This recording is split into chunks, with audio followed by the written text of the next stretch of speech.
بسم اللہ الرحمن الرحیم۔ السلام علیکم ناظرین، میں ہوں موسیٰ نذیر اور آپ دیکھ رہے ہیں میرا YouTube channel inner voice.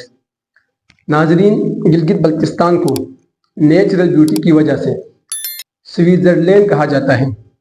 Gilgit Baltistan کے سرسبز شاداب میدان، پہاڑ، دریا، جھیلیں، آبشاریں اور سردیوں میں برف کی سفید چادر گلگت بلتستان کی خوبصورتی کو دوبالا کرتی ہے۔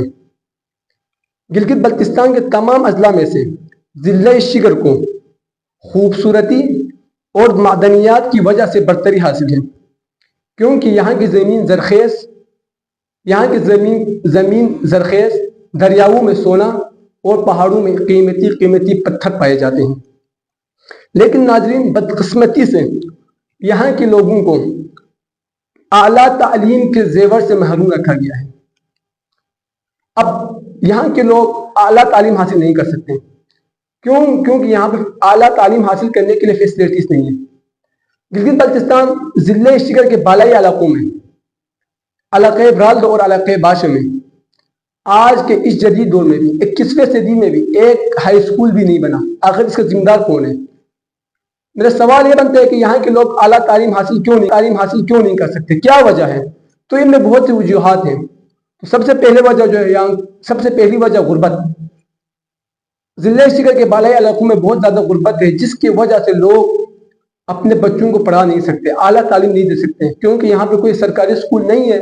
اعلیٰ تعلیم کے لیے ان کو 5-6 گھنٹے سفر کر کے اسکردو آنا پڑتا ہے، اور اسکردو میں انہیں اعلیٰ تعلیم حاصل کرنا پڑتا ہے۔ جبکہ اسکردو آنے کے لیے، جب وہ اسکردو تعلیم حاصل کرنے کے لیے اپنے بچوں کو یا اپنی بچیوں کو لائیں تو ان کے لیے ہاسٹل کی ضرورت ہوتی ہے۔ ہاسٹل فیس آپ کو ہر منتھ پے کرنا ہوتا ہے، اور اس کے ساتھ اسکول کے فیس دینے ہوتے ہیں، تو عوام غریب ہے، یہ افورڈ نہیں کر سکتا۔ اب یہاں گلگت بلتستان کی خوبصورتی کے ساتھ ساتھ یہاں کے لوگوں کو تعلیم کے زیور سے محروم رکھا گیا۔ آخر کون ذمہ دار ہے؟ تو یہاں پہ جو سب سے پہلے ذمہ دار ہے وہ بلتستان ضلع شگر کے حکومت ہے۔ انتظامیہ اس کی سب سے بڑی جو ذمہ داری ہے وہ انتظامیہ کے اوپر عائد ہوتی ہے، کیونکہ راجہ محمد اعظم خان صاحب، میں آپ سے مؤدبانہ سوال کرتا ہوں، میں آپ سے پوچھنا چاہتا ہوں کہ آپ پچھلے 4 سال ایجوکیشن منسٹر رہ چکے ہیں، آپ 4 سال ایجوکیشن منسٹر رہے ہیں۔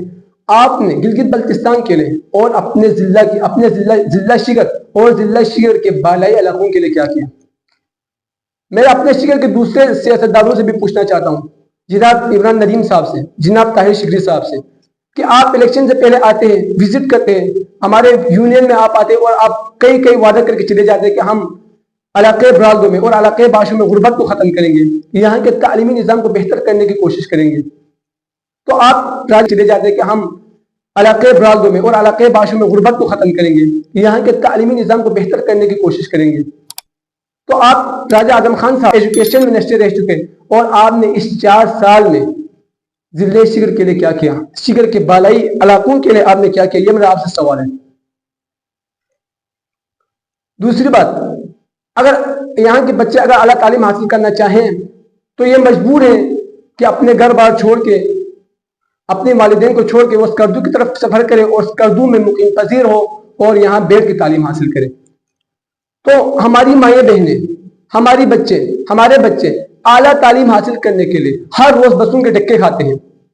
ہماری مائیں بہنیں اعلیٰ تعلیم حاصل کرنے کے لیے ہر روز 4-5 کلومیٹر پیدل چل کر سفر کرتی ہے، تاکہ وہ اپنے اندر ایک انسانیت کو بیدار کر سکے، تاکہ وہ مستقبل فیوچر میں اپنے قوم کے لیے ایک بڑا کام کر سکے۔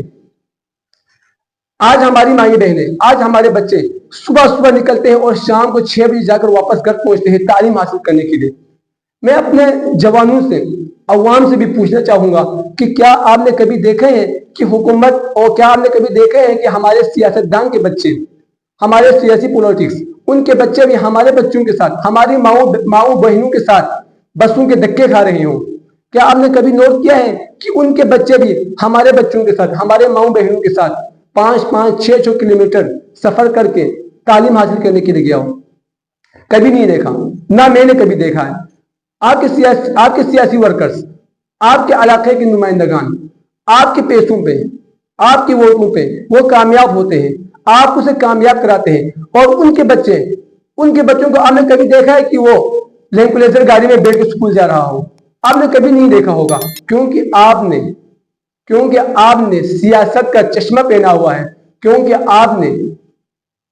آپ نے اپنے سیاسی نمائندگان سے جو آپ کو محبت ہے، آپ نے وہ عشق اور محبت کا عینک پہن رکھا ہوا ہے، آپ نے اپنے ذاتی مفادات کے عینک کو پہنا ہے۔ آپ اپنے ذاتی مفادات کے عینک کو اتار کر دیکھیں تو آپ نے کبھی دیکھا ہے کہ آپ کے سیاسی پولیٹکس کے بچے بھی آپ بچوں کے ساتھ اسکول جا رہے ہوں؟ کبھی نہیں دیکھا۔ میں نے جو نوٹ کیا ہے، آپ کے سیاسی پولیٹکس، آپ کے سیاستدان آپ کے ووٹ سے جیتتے ہیں، آپ کے پیسوں سے وہ کامیاب ہوتے ہیں، اور آپ کے سیاستدان کے بچے لینکولیزر گاڑی میں بیٹھ کے اسکول جاتے ہیں اور 5 ڈور گاڑی میں بیٹھ کے واپس آ جاتے ہیں، جبکہ دوسری سائڈ پہ ہماری مائیں بہنیں، ہماری بچیاں ہر روز بسوں کے دھکے کھا رہے ہوتے، در بدر ہو رہے ہوتے۔ آخر اس کے ذمہ دار کون ہے؟ تو سب سے پہلے یہ ذمہ داری جس کے اوپر عائد ہوتی ہے وہ حکومت گلگت بلتستان ہے۔ حکومت گلگت بلتستان سے میں اپیل کرنا چاہتا ہوں کہ آپ برالدوں، بادشاہ اور شگر کے اور گلگت بلتستان کے باقی جو بالائی اضلاع ہے جن کے بارے میں مجھے علم نہیں، ان کی طرف متوجہ ہو، وہاں وزٹ کریں اور ان کے تعلیمی جو نظام ہے اس کو بہتر کرنے کی کوشش کریں۔